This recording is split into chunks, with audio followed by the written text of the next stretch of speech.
सुस्वागतम. भारत विकास परिषदेच्या प्रांतस्तरीय समूहगान स्पर्धेसाठी जमलेले सर्व मान्यवर, विद्यार्थी, शिक्षक, वादक, पालक, आपले परीक्षक व उपस्थित सर्वांचे मनापासून स्वागत. या स्वागताबरोबरच एक अनिवार्य सूचना, कृपया सगळ्यांनी आपापले मोबाईल फोन सायलेंटवर किंवा बंद करा. तुम्ही सगळेजण आज गाणार, तर म्हटलं तुमचं स्वागतही थोडंसं आज गाऊनच करावं. जमतंय का बघा काय. अथ स्वागतम शुभ स्वागतम, अथ स्वागतम शुभ स्वागतम, आनंद मंगल मंगलम, आनंद मंगल मंगलम, नितप्रियं भारत भारतं, नितप्रियं भारत भारतं, स्वागतं शुभ स्वागतम्, अथ स्वागतं शुभ स्वागतम्. जमलं का हो मला थोडं तरी.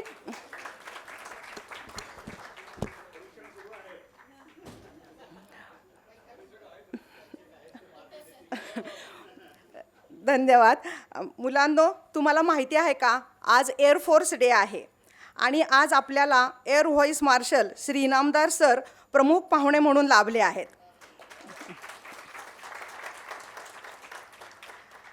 एअर व्हाईस मार्शल हे ऐकल्यावरच कसलं भारी वाटतं ना. इनामदार सर व मॅडम यांचे आज आपल्या कार्यक्रमात खूप खूप स्वागत. मी त्या दोघांनाही व्यासपीठावर आमंत्रित करते. तसेच आपले प्रांत आणि रिजनवरील पदाधिकारी श्री दत्ताजी चितळे, प्रवीणाताई, श्री पदमवार सर, तीनही परीक्षक श्री पांडुरंग मुखडेजी, रवींद्र कुलकर्णीजी, रूपा मॅडम या सर्वांनी कृपया व्यासपीठावर स्थानापन्न व्हावे.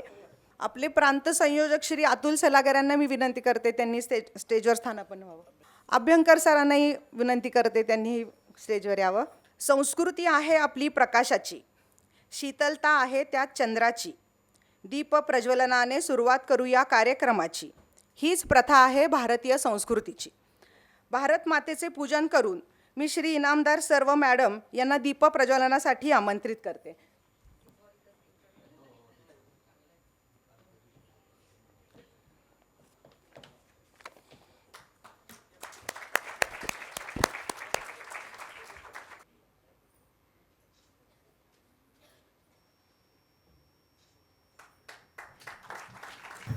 आता आपण सर्वजण वंदे मातरमसाठी उभे राहूया.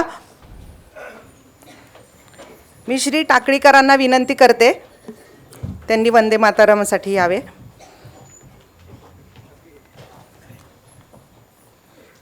आपले रेकॉर्डेड संपूर्ण वंदे मातरम आहे.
की जय.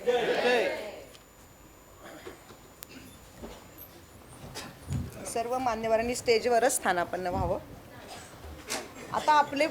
आता आपले प्रांत संयोजक श्री अतुल सलागरे यांना मी प्रास्ताविकासाठी आमंत्रित करते. धन्यवाद मंजूताई. सर्वांना नमस्कार. वंदे मातरम. आज भारत विकास परिषदेच्या प्रांतस्तरीय समूहगान स्पर्धेसाठी आपण सगळे एकत्र जमलो आहोत. आणि योगायोग म्हणजे आजच आपल्या भारत देशाच्या संरक्षणामध्ये महत्त्वाचा वाटा ज्या फोर्सचा आहे त्या इंडियन एअरफोर्सचा एअरफोर्स डे आहे. आणि ह्या दिवशी आणखी एक योगायोग म्हणजे त्याला दुग्ध शर्करा योग असं म्हणायला हरकत नाही की आजच्या कार्यक्रमाला आपल्याकडे निवृत्त एअर व्हाईस मार्शल माननीय श्री जयंत इनामदार सर प्रमुख पाहुणे म्हणून आणि सौ इनामदार मॅडम आपल्याला लाभलेले आहेत. तर मी त्या सर्व दोघांचंही हार्दिक स्वागत करतो. त्याचबरोबर व्यासपीठावर असलेले प्रांत अध्यक्षा प्रवीणाताई ओसवाल, पदमवार सर, तीनही परीक्षक, त्याचबरोबर आपले कोषाध्यक्ष प्रांत कोषाध्यक्ष अभ्यंकर सर यांचं मी सर्वांचं स्वागत करतो. आपले जवान सीमेवर लढून आपले राष्ट्रीय पदाधिकारी दत्ताजी पण आलेले आहेत. सर आपलं स्वागत आहे. आपले जवान सीमेवर लढून आपली देशभक्ती दर्शवितात आणि स्वामी विवेकानंदजींच्या जन्मशताब्दीच्या दिवशी म्हणजे 12 जानेवारी 1963 रोजी सुरू झालेली भारत विकास परिषद आपल्या देशांतर्गत सेवा कार्यातून आपल्या देशभक्तीचे दर्शन घडवत असते. त्यामध्ये एका पंचसूत्रीनी आपलं भारत विकास परिषदेचं काम चालतं. त्यामध्ये संपर्क, सहयोग, संस्कार, सेवा आणि समर्पण यापैकीच एक म्हणजे संस्कार. भारत विकास परिषदेच्या शालेय विद्यार्थ्यांवर संस्कार करण्याचे जे एक ध्येय आहे त्या अंतर्गत ह्या राष्ट्रीय समूहगान स्पर्धा घेतल्या जातात. देशप्रेम व देशभक्तीचे संस्कार ह्या विद्यार्थ्यांवर व्हावेत हा या कार्यक्रमाचा हेतू आहे. भारतभर वेगवेगळ्या शहरामध्ये शाखा स्तरावर, त्यानंतर प्रांत स्तरावर, क्षेत्र स्तरावर आणि अंतिमतः राष्ट्रीय स्तरावर अशा या स्पर्धा घेतल्या जातात. याचबरोबर आमचा आणखी एक प्रयत्न असा आहे की ही जी गाणी आहेत आता आपण जी ऐकणार आहोत आज दिवसभर, तर ही गाणी फक्त स्पर्धा किंवा स्वातंत्र्य दिन किंवा प्रजासत्ताक दिन या दिवशीच न म्हणता प्रत्येक शाळेने आपल्या प्रार्थनेच्या वेळेला म्हणजे असेंब्लीच्या वेळेला यातलं एखादं गाणं नक्की कारण प्रत्येक शाळेमध्ये 1000-2000 मुलं असतात, त्यांच्यासमोर ही जर गायली गेली तर त्यांच्या मनामध्ये देशभक्तीचं जे वारं आहे ते त्या वेळेपासूनच आणि कन्सिस्टन्सी कुठल्याही गोष्टीमध्ये सातत्य जर असेल तरच त्याचा इफेक्ट मिळतो. म्हणजे आता एअरफोर्स जरी काम करत असलं तरी युद्ध असेल तेव्हाच काम करत नाही, 365 दिवस सकाळपासून रात्रपर्यंत काम करतात. तर तीच कन्सिस्टन्सी आपणही जर ठेवली तर आपल्याला मुलांमध्ये हे जे संस्कार आहेत हे चांगले रुजवता येतील. आणि हा असा प्रयत्न आपल्या प्रांतामध्ये वाई शाखेने खूप छान मोठ्या प्रमाणावर केलेला आहे. 6 ते 7 शाळांमध्ये रोज सकाळी ह्या स्पर्धा ह्या ज्या गाणी आहेत ही असेंब्लीमध्ये आणि प्रार्थनेच्या वेळी म्हटली जातात. आणि यासाठी खूप कष्ट लागतात कारण हे सगळं पहिलं प्राध्यापक, मुख्याध्यापक, शिक्षक यांच्या मनात रुजवलं पाहिजे पहिलं, त्याच्यानंतर मुलांपर्यंत येईल. आणि असेंब्लीचा वेळ हा सकाळचा खूप असा शॉर्ट पिरियड असतो, 5-10 मिनटं जास्तीत जास्त असतात. त्यामध्येही आपण 3 मिनटाचं गाणं 7 मिनटाचं गाणं कसं बसवायचं ह्याचं खूप जिकरीचं काम आहे ते. आणि ह्या स्पर्धेमध्ये प्रांताला जी मदत केलेली आहे हे प्रांत स्पर्धा घेण्यासाठी, तर कोथरूड शाखेचं मी नक्कीच आभार मानेन, अभिनंदन करेल की त्यांनी हे होस्ट आजच्या स्पर्धेचं घेतलेलं आहे. खूप कष्ट घेतलेले आहेत पूर्ण कोथरूड शाखेने. वेळोवेळी नियोजन 5 ते 7 बैठका झाल्यानंतर ह्या कार्यक्रमाचं नियोजन झालेलं आहे. तर मी त्यांचे आभार मानतो. जास्त काही न बोलता आपल्याला बरंच काही पुढे जायचं आहे. आलेल्या विद्यार्थ्यांना सगळ्यांना मी शुभेच्छा देतो आजच्या स्पर्धेच्या. खूप छान अगदी मोकळ्या मनाने गाणी गा. नंबर वगैरे आपण नंतरचं बघू, पण जे काय तुम्ही तयारी केलेली आहे ती सर्वांपर्यंत चांगल्या तऱ्हेने पोहोचू द्या. ह्या सगळ्याचं आपण व्हिडिओ शूटिंग मुद्दाम करतो आहे कारण हे सगळं आपल्याला भारतात नव्हे तर भारताच्या बाहेरसुद्धा जे आता सोशल मीडिया आहे, जे नको ते दिसलं जातं आहे सोशल मीडियावर, परंतु ही गाणीसुद्धा आपल्याला प्रसारित करणार आहोत. त्या दृष्टीने आपण विचार करूयात आणि भारतामध्ये जी ही संस्कार विषय आपला आहे हा जास्तीत जास्त पोहोचूयात. धन्यवाद. धन्यवाद सलागरजी. मी आता प्रवीणाताईंना विनंती करते की त्यांनी आपले मनोगत करण्यासाठी इथे यावे. प्रवीणताई खास वाईहून आपल्या कार्यक्रमासाठी इथे आलेले आहेत बरं का. आम्हीच तुम्हाला सगळ्यांना बोलवलं इकडे. ॲक्च्युली स्तरीय स्पर्धा आहेत. Thank you very much Kothrud branch, तुम्ही छान ऑर्गनाईज केलेलं आहे हे सगळं. आणि आमचे जे सगळे पार्टिसिपंट्स आहेत त्यांना पण इथंपर्यंत पोहोचण्यासाठी त्यांना सगळ्या सुविधा वगैरे, कुणाला काही त्रास नाही ना? Okay, thank you very much. Bharat Vikas परिषदचा हा पण कार्यक्रम घेतो आहे. शाखा स्तरावर जेव्हा कार्यक्रम झाले असतील तेव्हा या सगळ्यांना माहितीच असेल. तरी पण आज आपले परीक्षक आणि प्रमुख पाहुणे यांना थोडीशी मी भारत विकास परिषदची कल्पना देते. तर 1963 साली विवेकानंदच्या जन्मशताब्दी वर्ष होतं तेव्हा या संस्थेची स्थापना झाली. साधारण 1962 साली जेव्हा चीनचं युद्ध झालं होतं तेव्हा बऱ्याच सैनिकांना आपले पाय गमवावे लागले होते. तर तेव्हा दिल्लीतील काही प्रतिष्ठित लोकांनी एकत्र येऊन त्यांना काहीतरी आपण मदत करूया, कारण की पाय जर गमवावे लागले तर आपण विचार करू शकतो की किती परावलंबित्व येतं आपल्याला. तर त्यांनी मग आर्टिफिशियल लेग्स दिले किंवा त्यांना स्वावलंबी होण्यासाठी मदत केली. आणि हे करताना त्यांच्या असं लक्षात आलं की नुसतं एका व्यक्तीला, जो सैनिक असतो तो कमवता असतो, घराचा कणा असतो, आणि त्याला जर मदत केली तर अख्खं घर उभं राहू शकतं. आणि ही खूप चांगली गोष्ट आहे, गरज आहे. आणि आपण हे जर एकत्र आलोच आहोत तर हे काम तसंच पुढे चालू ठेवूया. म्हणून त्यांनी भारत विकास परिषदची स्थापना केली दिल्लीला. आणि त्याच्यानंतर भारतभर ह्याच्या शाखा झाल्यात. आज जवळजवळ 80 प्रांत आहेत. म्हणजे सेंट्रल ऑफिस आहे, त्याच्यानंतर 10 रिजन आहेत. आपला रिजन आहे तो वेस्ट रिजन आहे, महाराष्ट्र, गुजरात, गोवा. त्याच्यामध्ये 10 प्रांत आहेत आणि आपला त्याच्यातला एक प्रांत आहे पश्चिम महाराष्ट्र प्रांत. पश्चिम महाराष्ट्र प्रांतामध्ये 7 जिल्हे आहेत. तुम्ही सगळे वेगवेगळ्या जिल्ह्यांमधनं आला आहे. सांगली, हात वर करा. नाही आहे सांगली. सातारा, ओके. पुण्यात जवळजवळ आपल्या 7 शाखा आहेत, त्याच्यामुळे पुण्याची मेजॉरिटी असणार आहे. त्याच्यानंतर पंढरपूर आहे, सोलापूर आहे, वाई आहे, सातारा आहे. अशा वेगवेगळ्या जिल्ह्यांमध्ये आपल्या 14 शाखा आहेत आणि जवळजवळ 600च्या वर सभासद आहेत. आपलं सभासदत्व आहे ते नुसतं एक व्यक्ती सभासद नसतं, तर काय म्हणतात, कपल म्हणजे दोघंही सभासद होतात आपल्या संस्थेचे. त्याच्यामुळे जेव्हा तुम्ही सभासदत्व घेता तेव्हा तुम्ही जोडीनं त्या कार्यक्रमांमध्ये सहभागी होऊ शकता. आणि आज पण इथं बघितलं असेल तर बरेच जण आपापल्या जोडीनं इथे आलेले आहेत आणि काम करत आहेत.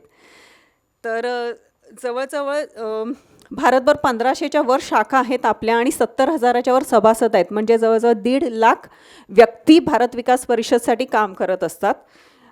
गेल्या वर्षी जर बघितलं आपण तर भारत ही समूहगीताच्या स्पर्धा आहेत 1975 सालापासून चालू झालेल्या आहेत.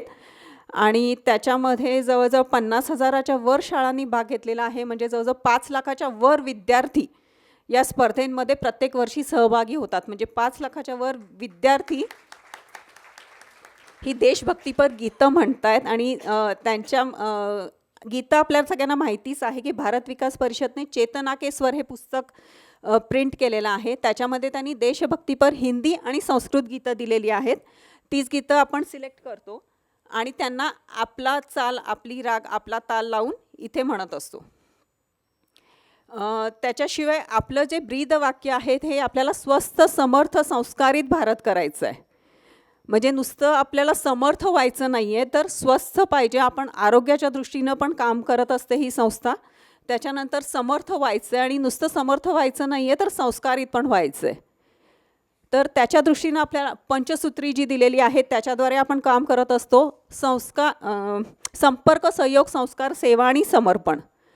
समाजातील ज्या गैरराजनैतिक, निस्वार्थ, समाजसेवी अशा ज्या व्यक्ती आहेत त्या सगळ्या एकत्र येऊन या संस्थेसाठी काम करत असतात.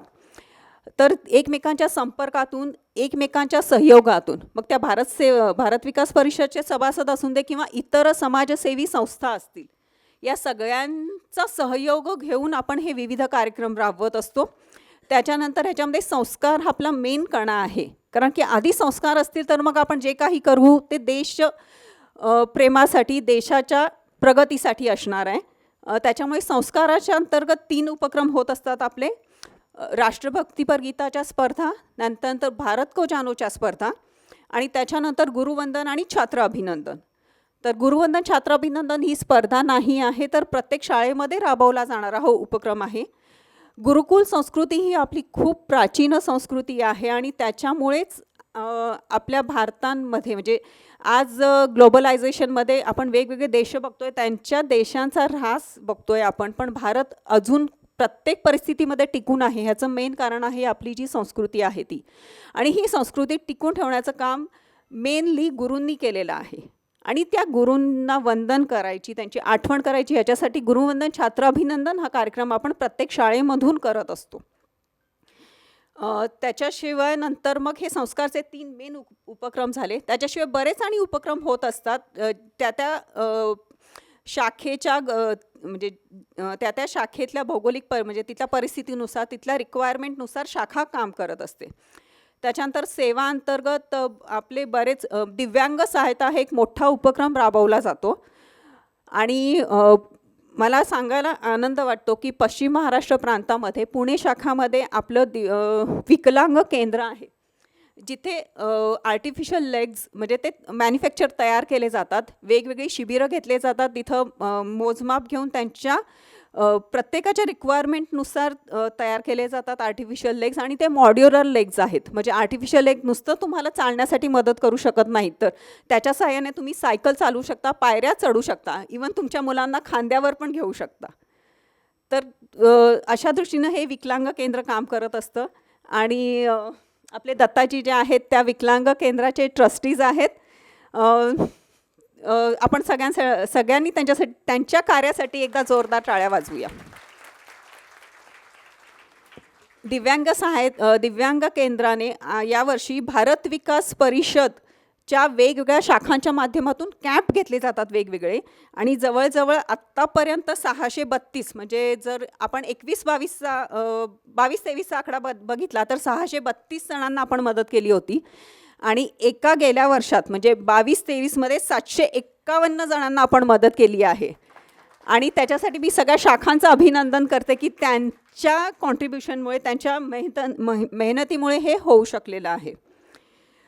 तसंच भारत को जानो जवळजवळ 13 शाखांनी केलेलं आहे. 192 शाळा त्याच्यामध्ये सहभागी झालेल्या आहेत भारत को जानोमध्ये. आणि 2500च्या वर विद्यार्थ्यांनी सहभाग घेतलेला आहे. तसंच नॅशनल ग्रुप सॉन्ग कॉम्पिटिशन, जे आपण राष्ट्रीय समूहगीताच्या स्पर्धा म्हणतो, त्याच्यामध्ये 13 शाखांनी सहभाग घेतला आहे. 185 शाळांनी सहभाग घेतला होता आणि 1300 विद्यार्थी होते. यावर्षी आत्ता 12 शाळांनी कॉम्पिटिशन अरेंज केलेलं आहे आणि त्या 12 शाळा आज इथे कॉम्पीट करणार आहेत प्रांतस्तरीय क्रमांकासाठी. तर थोडक्यात मी तुम्हाला भारत विकास परिषदची ओळख करून दिली. आणि परत म्हणते मी का आपण स्वस्थ समर्थ संस्कारित भारतासाठी काम करतो आहे. आणि ॲज अन विद्यार्थी म्हणून आपण सध्या स्वतःच्या डेव्हलपमेंटकडे लक्ष जास्त द्यायचं आहे. आपण निरोगी राहिलो तर आपण मोठे झाल्यानंतर आपल्या घराचं, देशासाठी, समाजासाठी काहीतरी करू शकणार आहे. त्याच्यामुळं आज आपण स्वतः स्वस्थ राहायचं आहे, संस्कारित व्हायचं आहे आणि समर्थ व्हायचं आहे. आणि एवढं सांगून मी माझे 2 शब्द संपवते आणि सगळ्यांना खूप खूप शुभेच्छा. धन्यवाद प्रवीणाताई. मी अभ्यंकर सरांना विनंती करते की त्यांनी आजचे प्रमुख पाहुणे एअर व्हाईस मार्शल श्री नामदार सर व सौ मॅडम यांची ओळख करून द्यावी. सन्माननीय परीक्षक, विद्यार्थी आणि त्यांना प्रोत्साहन देणारे जमलेले सर्व, आजच्या आपला एक योग अतिशय सुंदर आहे की आपली जी स्पर्धा आहे त्या स्पर्धेचा मूळ उद्देश हा राष्ट्रभावना निर्माण करणं हे आहे. त्याच्या पुढली पायरी म्हणजे राष्ट्राचं संरक्षण. राष्ट्राच्या संरक्षणामध्ये उत्तम कामगिरी ज्यांनी केली असे प्रमुख पाहुणे आपल्याला लाभलेले आहेत. आणि आज त्यांनी ज्या पद्धतीने जिथं सर्व्हिस रुजू केली त्या संस्थेचा एअरफोर्स डे पण आज आहे.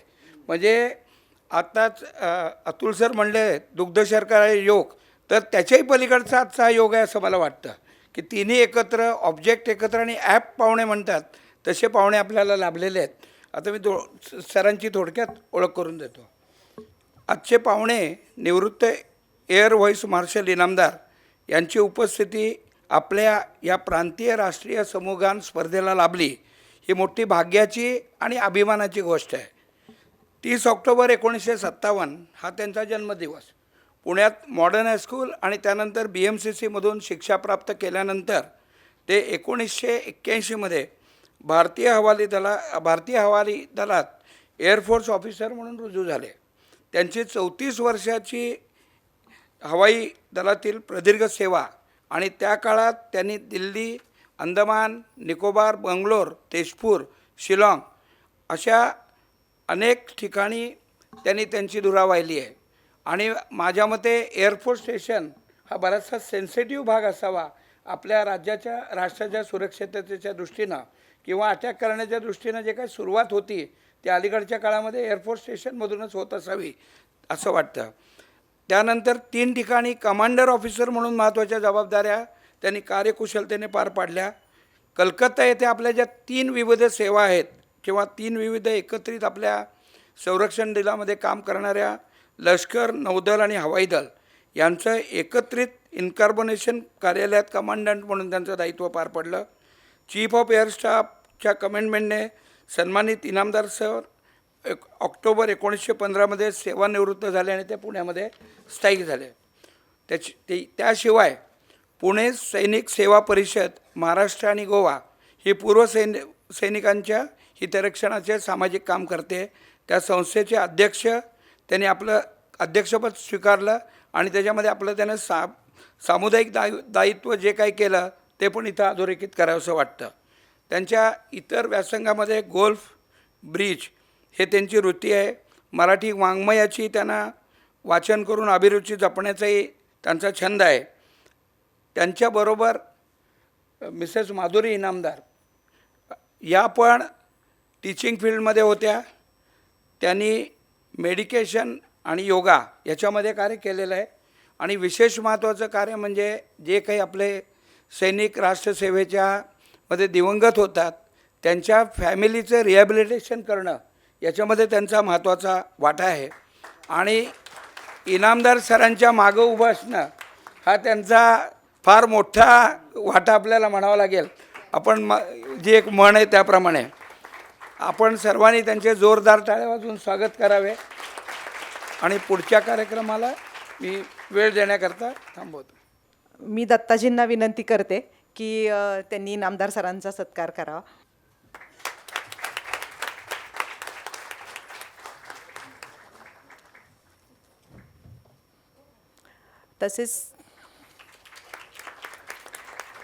तसेच मी प्रवीणाताईंना विनंती करते त्यांनी मॅडमचा सत्कार करावा.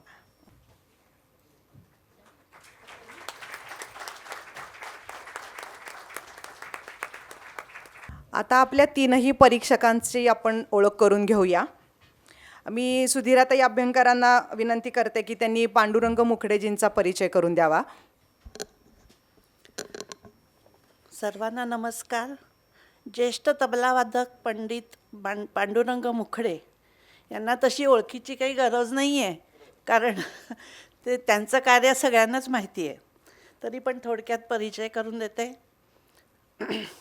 हिंदुस्थानी संगीतातील गायन, वादन, नृत्य क्षेत्रातील अनेक दिग्गजांना, ज्यामध्ये भारतरत्न पंडित भीमसेन जोशी, पंडित वसंतराव देशपांडे, पंडित जितेंद्र अभिषेकी, पंडित फिरोज दस्तूर, पंडित श्रीकांत देशपांडे, पंडित जसराज, पंडित आप्पा जळगावकर, विदुषी शमा भाटे, विदुषी देवकी पंडित इत्यादींना पंडितजींनी समर्पक साथ संगत केली आहे.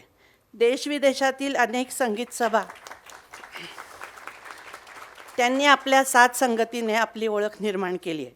मराठी विषयात पुणे विद्यापीठातून MA पदवी, संगीत विशारद, तबला अलंकार, हार्मोनियम वादनात संगीत विशारद अशा पदव्या संपादन करतानाच अखिल भारतीय गांधर्व महाविद्यालय उपाध्यक्षपद तसेच भरतनाट्य मंदिरचे विश्वस्त म्हणून त्यांनी आपलं दायित्व व संगीतातील योगदान सिद्ध केलं आहे. त्यांचे सांगीतिक शिक्षण पंडित KN बोळंगे गुरुजी, पंडित भीमराव कनकधर यांचेकडे व पुढे 1975 पासून उस्ताद गुलाम रसूल खाँ साहेब यांचेकडे गंडाबंध शिक्षण घेतलं आहे. गेली 4 दशके त्यांनी आपली संगीत सेवा समर्पित भावनेने सादर करून रसिकांची व गायक वादक कलाकारांची मने जिंकली आहेत. शास्त्रीय, उपशास्त्रीय, सुगम संगीत, भावगीत, नाट्यगीत, नृत्य या सगळ्या प्रकारात उत्तम साथसंगत करण्याची समरस शैली त्यांनी प्रस्थापित केली.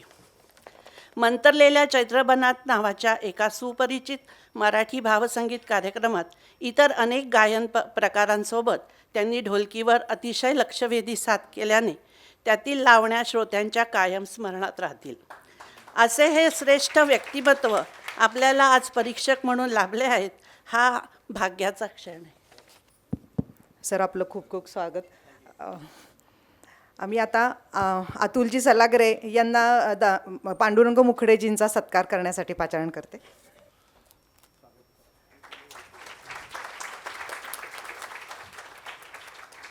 आता आपले दुसऱ्या परीक्षक श्रीमती रूपा शास्त्री मॅडम, त्यांचा परिचय करून देण्यासाठी मी गीता कुलकर्णी यांना आमंत्रित करते. स्टेजवर उपस्थित असलेले सर्व मान्यवर, पार्टिसिपंट्स, टीचर्स आणि BVPचे सर्व सभासद, प्रेक्षक वर्ग. ॲक्च्युअली आज आम्हाला ना एक यंग आणि एनर्जेटिक असं हे परीक्षक भेटलेले आहेत आणि ह्याच संस्थेचं ते काम करतात. ॲक्च्युअली त्यांनी इथले जे महर्षी कर्वे स्त्री शिक्षण संस्था विजन इंग्लिश मीडियम स्कूलमध्ये म्युझिक टीचर म्हणून 2005पासून इथं काम करतात. त्यांचं जे ते सोलापूरचे, ॲक्च्युअली त्यांचं एज्युकेशन सोलापूरमध्ये झालं सुरुवातीचं आणि कॉमर्स ग्रॅज्युएशन त्यांनी केलेलं आहे शिवाजी युनिव्हर्सिटी कोल्हापूरमधनं केलेलं आहेत आणि त्यांनी संगीत विशारद आहेत. ते क्लासिकलमध्ये केलेले आहेत त्यांनी संगीत विशारद, पण त्यांचं पुढचं जर्नी जे आहे त्यांनी सुगम संगीत लाईट म्युझिकमध्ये त्यांनी बरंच केलेलं आहेत आणि त्यांचं डिप्लोमा इन आर्ट्समध्ये त्यांनी मुंबईमधनं त्यांनी केलेलं आहेत आणि त्यांचं जे मेन आवड आहे ते लहान मुलांसाठी गाणं लिहितात आणि कंपोज पण करतात. ते आपल्याला खरं तर आज खरंच खूप गरज आहे. आज परीक्षक म्हणून जे लाभलेलं आहे हे खरंच आपलं लाभदायक आहे आणि त्यांनी बरेच महाराष्ट्रामध्ये स्टेज शोज केलेले आहेत, ते पण लाईट म्युझिकवरती केलेलं आहे. असं जे आमचे आज तरुण आणि उत्साही असं जे परीक्षक भेटलेलं आहे, आपला लाभच आहे आज. त्यांचं मी मनापासून स्वागत करते आहे.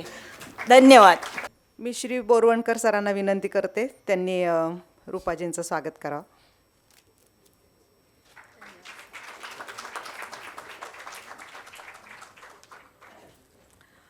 आपले तिसरे परीक्षक श्री रवींद्र कुलकर्णी यांचा परिचय करून देण्यासाठी श्री शामू किडवे यांना मी पाचारण करते. नमस्कार, सन्माननीय व्यासपीठ आणि उपस्थित सर्वजण. आज आता आपले जे ह्या स्पर्धेचे तिसरे परीक्षक आहेत, ज्येष्ठ गायक नट पंडित रवींद्र कुलकर्णी, यांचा परिचय करून द्यायचं भाग्य मला लाभलं, कारण मी सांगलीचा आणि हे पण सांगलीचेच, त्यामुळे आजचा आनंद द्विगुणित झाला आहे. त्याच्यामुळं रवींद्रजींचं संगीत अलंकार पदवी प्राप्त त्यांनी अखिल भारतीय गांधर्व महाविद्यालयातनं घेतली आणि पूर्वीचं त्यांचं गायनाचं शिक्षण जे आहे ते सांगलीतनं जे सुरुवात झाली ते चिंतूभाऊ म्हैसकर, नंतर SP कुलकर्णी वाई, कैलासवाची छोटा गंधर्व पुणे, यशवंतभाऊ जोशी मुंबई, मधुकर खाडीलकर पुणे, पंडित काणेभाऊ इचलकरंजीचे, तसेच पंडित बबनराव हळदणकर यांच्याकडे त्यांचं शिक्षा त्यांनी प्राप्त केली. गायनासोबत नाट्यसंगीत व अभिनयाचे मार्गदर्शन त्यांना कैलासाचे जयराम शिलेदार, जयमाला शिलेदारबाई, पंडित छोटा गंधर्व, श्री रामदास कामत, श्री बाबासाहेब पाटील सांगली, डॉक्टर अनंत परांजपे दळेगाव दाभाडे इत्यादी मान्यवरांकडून लाभले. 1974पासून विविध संगीत नाटकात रवींद्रजींनी भूमिका केल्या, ज्यामध्ये सर्वपरिचित अशी संगीत सौभद्र, मानापमान, संशय कल्लोळ, संजीवनी, मंदारमाला, मत्स्यगंधा, कट्यार काळजात घुसली, धन्यते गायनी कळा, विद्याहरण, सुवर्णतुला, चैती, स्वरसम्राज्ञी, कथा ही बिलासकनी तोडीची इत्यादी एकूण 20 संगीत नाटकं समाविष्ट आहेत. या बहुतांश नाटकांत त्यांनी प्रमुख भूमिका साकारल्या आहेत. या संगीत नाटकांचे सादरीकरण विविध प्रतिष्ठित संस्थांनी केलेले आहे, जसे की भावनाट्य मंदिर सांगली, भरतनाट्य मंदिर पुणे, कलापनी तळेगाव दाभाडे, रंगशारदा मुंबई, मराठी रंगभूमी पुणे, शिवरंजनी पुणे, बालगंधर्व संगीत रसिक मंडळ पुणे, ललित कलादर्श मुंबई. या नाट्यप्रसारात त्यांनी अनेक दिग्गज कलाकारांच्या सोबत गायन अभिनयाची संधी त्यांना मिळाली. यामध्ये उल्लेखनीय नामवंत जसे की जयराम शिलेदार, कैलासवासी शरद तळवकर, भक्ती बर्वे इनामदार, कैलासवासी अनंतराव दामले, श्री भालचंद्र पेंढारकर, श्री रामदास कामत, कीर्तिदाई शिलेदार, श्रीमती रजनी जोशी, श्रीमती नयना आपटे, श्रीमती बकुल पंडित, कैलासवासी प्रकाश इनामदार इत्यादी. दूरदर्शन व आकाशवाणीवरील मान्यताप्राप्त कलाकारांपैकी अग्रणी नाव म्हणजे श्री रवींद्र कुलकर्णी, जे 30 वर्षापासून या दोन्ही माध्यमातून रसिकांपर्यंत पोहोचलेले आहेत. कैवारी या चित्रपटात व लोकराजा राजर्षी शाहू महाराज या मालिकेतील त्यांचा सहभाग प्रेक्षकांपर्यंत पोहोचला आहे. देशविदेशातील त्यांच्या संगीत नाटक, गायन मैफिल, संगीत नाट्य प्रवेश, शास्त्रीय गायन, नाट्य वाचन, सुगम संगीत इत्यादीचे सादरीकरण रसिकांच्या पसंतीस उतरले आहे. अखिल भारतीय नाट्य परिषद पुणेतर्फे कैलासवासी वसंतराव देशपांडे पुरस्कार, पुणे महापालिकेच्या वतीने संगीत रंगभूमीवरील योगदानाबद्दल पुरस्कार, संस्कार भारतीकडून नाट्यसंगीताच्या विशेष योगदानाबद्दल पुरस्कार, कैलासवासी दादासाहेब साखवळकर स्मृतिप्रित्यर्थ संगीत रंगभूमीवरील कारकिर्दीबद्दल कैलासवासी छोटा गंधर्व पुरस्कार, महाराष्ट्र सरकार व महाराष्ट्र रंगायन दिल्ली तर्फे संगीत नाट्य स्पर्धेतील गायन अभिनयाबद्दल पुरस्कार, अनंतरंग फाउंडेशनचा पुरस्कार, बालगंधर्व संगीत रसिक मंडळ पुणे तर्फे बालगंधर्व गुणगौरव पुरस्कार असे अनेक सन्मान त्यांना प्राप्त झाले आहेत. अशी हे व्यक्तिमत्व आपल्याला आजच्या ह्या स्पर्धेला लाभलेलं आहे. जोरदार टाळ्यांनी त्याचं स्वागत करूया. धन्यवाद. मी पदमवार सरांना विनंती करते, त्यांनी त्यांचं स्वागत करावं.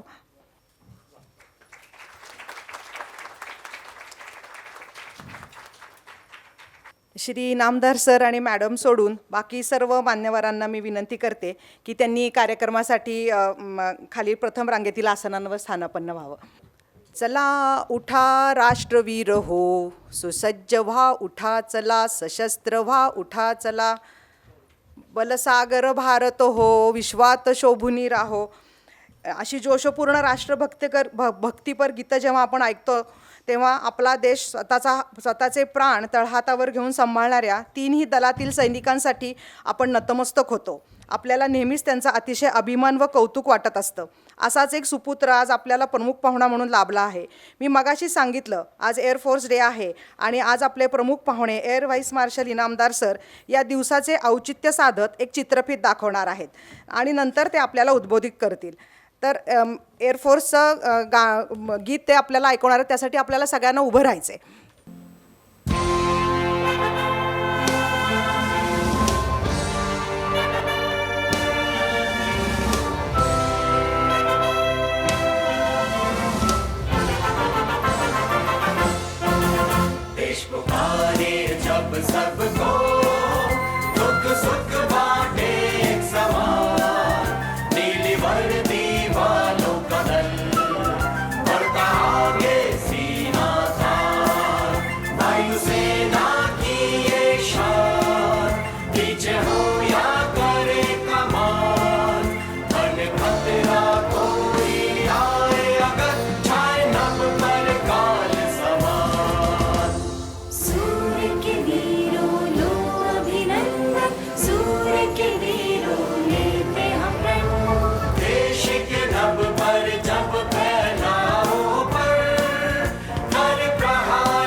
आणखी एक आहे.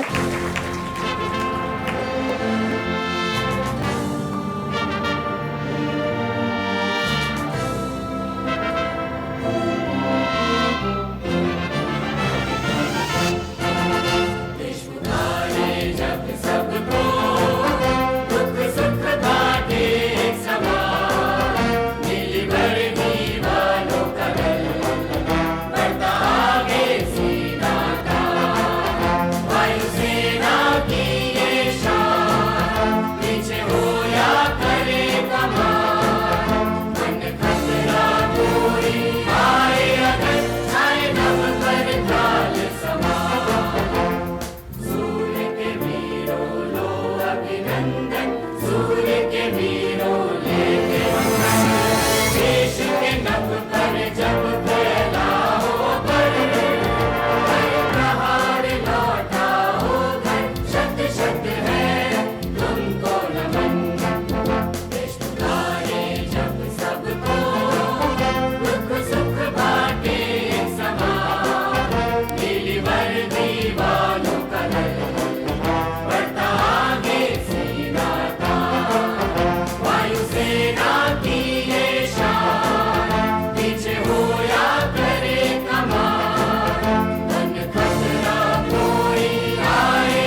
नमस्कार.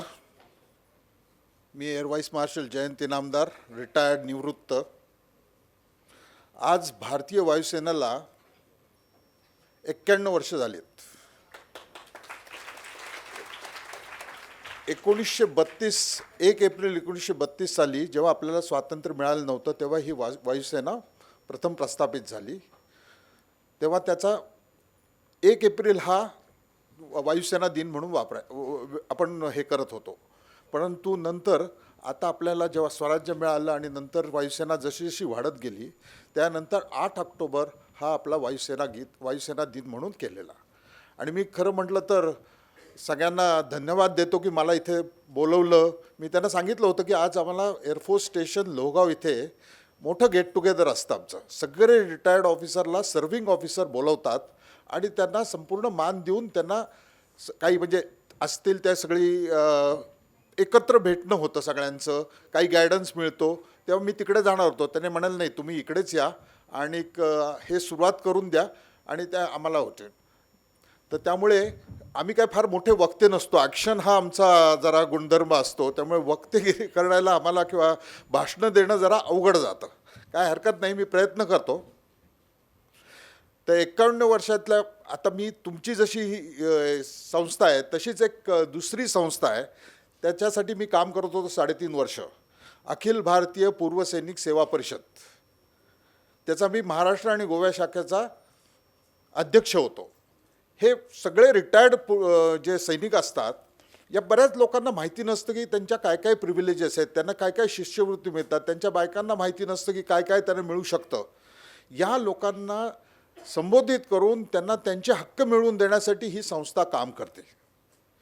मुख्य म्हणजे आपण पुष्कळ वेळा बघितलं असेल, सैनिक मारला गेल्यानंतर त्याची बायको गावात जाती आणि तिला अक्षरशः मोलकरणीसारखं वागवलं जातं. तिचे सगळे पैसे काढून घेतले जातात. म्हणजे सासू सासरे म्हणा किंवा भाऊ बहीण म्हणा वगैरे, कारण तिला कळत नसतं, ज्ञान नसतं तिला. त्यांच्या मुलांना जवळजवळ भारत सरकारने नाही म्हटलं तरी फार मोठ्या प्रमाणावरती शिष्यवृत्त्या दिल्यात. इव्हन 60% मार्क मिळालेल्या मुलांनासुद्धा त्यांना सगळ्यांना शिष्यवृत्ती मिळती आणि तुम्ही त्यांना पुढे येऊ शकता. ह्यांना माहिती नसतं. तेच काम आम्ही करत असतो. लोकांच्या पेन्शन अडलेल्या असतात, लोकांना मेडिकल फॅसिलिटीज नसतात, अशा सगळ्या गोष्टी आम्ही करत असतो. त्यामुळे ही संस्था जे करते काम म्हणजे मी तर खरं यांचं तुमचा प्रांत आणि कोथरूड शाखा यांना मी खरंच मनापासून म्हणजे त्यांचं अभिनंदन करतो की एवढ्या मोठ्या प्रमाणावरती त्यांनी हा कार्यक्रम आयोजित केलेला आहे. परवा दिवशीच मला एका कार्यक्रमाला बोलवलं होतं की भारत माता की जय, हे निरामय सेंटर आहे इथे जवळच एक वनदेवीच्या समोर. तर तिथे भारत माता की जयच्या ह्याच्यात त्यांनी सांगितलं की कशासाठी हा कार्यक्रम, की आपल्या क्रांतीवीर जे होते त्यांना फक्त 15 ऑगस्ट आणि 26 जानेवारीलाच त्यांचं स्मरण न करता कायम त्यांचं स्मरण व्हावं. त्याचे कोण पांडे, अगदी पार मंगल पांडेपासून ते नंतर झाशीची राणी, नंतर तुमचे तात्या टोपे पासून ते भगतसिंग, कानेरे, नंतर फडके, या सगळ्यांची त्यांनी एक छोटीशी 1 तासाभराची जवळजवळ त्यांनी हे केली होती संगीत नाट्यमय. आणि इतकं सुंदर त्यांनी ते केलं होतं. तर त्यामुळे या लोकांचं बलिदान हे कायम आपण लक्षात ठेवलं पाहिजे. त्याच्यानंतर जवळजवळ 21 लोकांना परमवीर चक्र मिळालेले डिफेन्स फोर्सेसमधल्या. एकच एअरफोर्स ऑफिसर आहे, बाकी सगळे आर्मीचे ऑफिसर्स आणि जवान असे आहेत. तर 21 लोकांनी जवळजवळ त्यातल्या 19 लोकांना मरणोत्तर हे मिळालेलं आहे. आपल्याकडे हे 3 वेगळे, परमवीर चक्र हे सर्वात मोठं आहे, त्याच्यानंतर महावीर चक्र आणि त्याच्यानंतर वीरचक्र. हे युद्धात जे पार्टिसिपेट करतात त्यांना दिलं जातं. आणि दुसरे जे आपल्या देशांतर्गत जे प्रॉब्लेम्स असतात किंवा देशांतर्गत पोलीसवाला म्हणा किंवा काही लोक काश्मीरमध्ये गोंधळ चाललेला आहे त्याच्यात आपले प्राण समर्पित करतात किंवा चांगली कामगिरी करतात, त्यांना तुम्हाला अशोक चक्र, कीर्ती चक्र आणि शौर्य चक्र अशी 3 चक्र दिली जातात. तर या 21 लोकांना पण आपण नेहमी आठवण ठेवायला पाहिजे 21 लोकांची. परंतु कसं आहे की हे मी मुलांसाठी बोलतोय की आपण तुमच्याकडनं काय आम्ही बलिदान कोणी मागत नाही आहे. कारण ते बलिदान दिलं त्यांनी राष्ट्राला सशक्त बनवण्यासाठी, राष्ट्राला स्वातंत्र्य मिळवण्यासाठी या क्रांतीवीरांनी दिलं आहे. आणि नंतर जे आर्मी, नेव्ही, एअरफोर्सचे जे अधिकारी किंवा जवान होते यांनी राष्ट्राला सशक्त करण्यासाठी म्हणून त्यांनी हे बलिदान दिलेलं आहे. पण आपण तुमच्याकडनं काय अपेक्षा आहेत? तुमच्याकडनं बलिदान नको आहे, पण तुमच्याकडनं काहीतरी डिसिप्लिन पाहिजे. साहस, सेवा या 2-3 गोष्टी आहेत त्या. काय पाहिजे? आपण साधे गोष्टी घेऊन बघू. सगळ्यांनी शिक्षण व्यवस्थित घेतलं पाहिजे. आपल्याबरोबर असलेल्या एखाद्या व्यक्तीला, आपल्या आजूबाजूला राहिल्या ज्यांना शिक्षण येत नाही, सही करता येत नाही, ज्यांना वाचता येत नाही, त्यांना शिकवण्याचा प्रयत्न करा. नंतर पूर्ण स्वास्थ्य स्वतःचं चांगलं ठेवा, ते राष्ट्राच्या दृष्टीने उपयोगी होईल. नंतर तुम्ही साधं गोष्ट घ्या, सिग्नल तोडू नका. साधे सिग्नल तोडू नका. मी तुम्हाला सांगतो, निम्म्याच्या वरती आम्ही जातो, आमच्या आजूबाजूनी मुलं जातात. कदाचित तुम्ही स्कूटर चालवत नसाल, आता 10वीपर्यंतच आहे ना मला वाटतं क्लास, परंतु हे लक्षात ठेवा आणि थांबवा लोकांना. थोडीशी चिडतील ती लोक, प्रेमाने सांगा त्यांना, अरे कशाला तोडतोस बाळा, थांबून जा इथे थोडं. मी सांगायचा प्रयत्न करतो, ते पुष्कळ वेळा मला घाणेरडी लुक देऊन, डर्टी लुक देऊन निघून जातात पुढे. तुमचा काय संबंध, तुम्ही राहा ना उभे, तुम्हाला कोणी नाही म्हणतंय. फार व्हॉट्सॲपवर बघू नका, त्यात पुष्कळ मोठ्या प्रमाणावरती अफवा असतात. प्रत्येकजण आपला अजेंडा पुढे करायचा प्रयत्न करत असतो. व्हॉट्सॲप बघू नका आणि ते फॉलो तर नक्कीच करू नका. राष्ट्रगीत, राष्ट्राच्या वरती जी गीताचं आहे ते फार छान कार्यक्रम हा त्यांनी केलेला आहे. अगदी म्हणजे की त्यांना असं वाटतं की मला की ही गाणी कायम ते करतायत, आता प्रत्येक शाळेत म्हणायला सांगतायत. आणि प्रत्येक शाळेत हे जर सुरू झालं तर लोकांचं आपोआपच मोठ्या प्रमाणावरती राष्ट्राबद्दलचं प्रेम आपोआपच तयार होईल. कारण त्यांना हे सगळी गाणी कळतील आणि त्याचा अर्थ कळतील. वायुसेना गीत लावण्याच्या मागे सुद्धा हाच अर्थ होता की बाबा काय काय आहे वायुसेना गीताच्या. 2 एकच टाईपचे 2 गीत लावली, कारण ते 2 वेगवेगळे हे होते. त्यांना तुम्हाला असं वाटेल की का म्हणून 2 लावली, तर तुम्हाला एन्करेजमेंट व्हावी. तुम्ही डिफेन्स फोर्सेसकडे नीट बघावं, जमलं तर तुम्ही जॉईन करावं. मी आत्ता बोरवणकर सर आणि तुमच्या सगळ्या पदाधिकाऱ्यांनी सांगितलं की बाबा अग्निवीर, अग्निपथ, NDAमध्ये जॉईन करण्यासाठी किंवा तुमच्या डिफेन्स फोर्सेसमध्ये जॉईन करण्यासाठी जर कोणाला काही प्रेझेंटेशन पाहिजे असेल तर आमची लोक येऊन सगळ्यांना 10वी ते पुढच्या सगळ्या लोकांना आम्ही व्यवस्थित प्रेझेंटेशन देऊ शकू, त्यांना गाईड करू शकू. जास्तीत जास्त महाराष्ट्रीयन लोक इथून डिफेन्समध्ये जावीत अशीच आमची इच्छा आहे. एकेकाळी एअरफोर्समध्ये जवळजवळ 12% लोक महाराष्ट्रीयन होती, पण आता महाराष्ट्रीयन लोक नाही आहेत तेवढी राहिलेली. कारण आता कदाचित असेल की इथे नोकऱ्या भरपूर तयार झालेल्या आहेत, IT आलेलं आहे मोठ्या प्रमाणावरती आणि इथे, परंतु डिफेन्स फोर्सेसमध्ये जॉईन करून ती नोकरी करणं एक खरं सौभाग्य आहे. हे प्रत्येकाला जमत नाही. त्यामुळे प्रयत्न करून बघा. सिलेक्ट व्हाल ना व्हाल हे महत्त्वाचं नाही आहे, पण एक कॉम्पिटिशन तुम्हाला जी करायची सवय लागती त्याचा फार मोठ्या प्रमाणावर फायदा होतो. आता हे महाराष्ट्र सरकारने हे सगळं बंद करून टाकलेलं आहे. कारण माझ्या वेळेस इथे काउन्सिल हॉलमध्ये इंटरव्ह्यू घ्यायचे आणि 15 लोकांना सिलेक्ट करायचे महाराष्ट्रातून आणि त्यांना 3 महिन्याचं अहमदनगर कॉलेजमध्ये शिक्षण द्यायचे आणि संपूर्ण competitive exam, IAS, IPS, IFS म्हणजे सगळं तुम्ही म्हणाल किंवा पोलीस सर्व्हिस किंवा तुमचे डिफेन्स सर्व्हिस ह्याच्यासाठी जायचं. आणि आमच्या 15मधले जवळजवळ 10 लोक वेगवेगळ्या सर्व्हिसमध्ये आम्ही जॉईन झालो होतो. परत भारत सरकार, आम्ही महाराष्ट्र सरकारकडे हे टाकलेलं आहे की बाबा असं ट्रेनिंग सुरू करा. फ्री देतात ते आणि चांगल्या चांगल्या मुलांना हे शिक्षण दिलं गेलं तर पुष्कळ मोठ्या प्रमाणावरती डिफेन्समध्ये मुलं जॉईन करतील. आजचा जो हा तुमचा कार्यक्रम आहे हा सगळेजण आतुरतेने वाट बघतायत. फार छान छान कपडे घालून सगळे विद्यार्थी लोक इथे आलेले आहेत आणि मी त्यांना शुभेच्छा देतो की छान कॉम्पिटिशन करा, जोरदार करा. जिंकणं न जिंकणं हे परीक्षकांवरती सोडून द्या, कोणाला चांगले मार्क द्यायचे कोणाला वाईट द्यायचं. तुम्ही तुमच्याकडनं चांगला प्रयत्न करा. आणि चांगले मोठे आपल्याकडे कुलकर्णी साहेब आणि सगळ्यांची नावं घेतली, म्हणजे जेवढी नाटकं मला माहिती होती संगीतली ते सगळ्यातच त्यांनी काम केलेलं दिसतंय मला वाटतं. तर त्या दृष्टीने छान तुम्ही मस्त करा. मी काही जास्त बोलत नाही कारण सगळेजण तुमच्या गाण्याची म्हणजे राष्ट्रभक्तीपर गीतांची वाट बघत आहे. मला एवढंच म्हणायचं आहे की बाबा की सगळ्यांनी चांगलं वागा, छान वागा. आपली आत्ता जी 5वी चाललेली आहे आपली भारतीय अर्थव्यवस्था, त्याला आपण 3ऱ्या स्थानावर आणलं तर हे सगळं तुमच्या हातात आहे, विद्यार्थ्यांच्या हातात आहे हे सगळं. आणि तुम्ही फक्त तुमचं काम करा, आपोआप ती अर्थव्यवस्था पुढे पुढे जात राहील.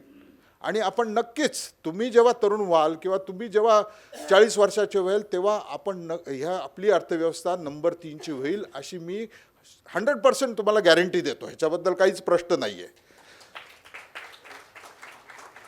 हे स्वप्न आहे भारत सरकारचं. हे आपण कोणी तिथे राज्यकारभार कोण करतो ह्याच्यापेक्षाही तुम्ही तुमच्याकडनं प्रयत्न करा, हे सर्वात महत्त्वाचं आहे. मी सगळ्यांना आता बेस्ट ऑफ लक देतो आणि छान कार्यक्रम करा, एन्जॉय करा प्रत्येक कार्यक्रमाचं, प्रत्येक. आणि हे सगळं आदरणीय मंच होतं.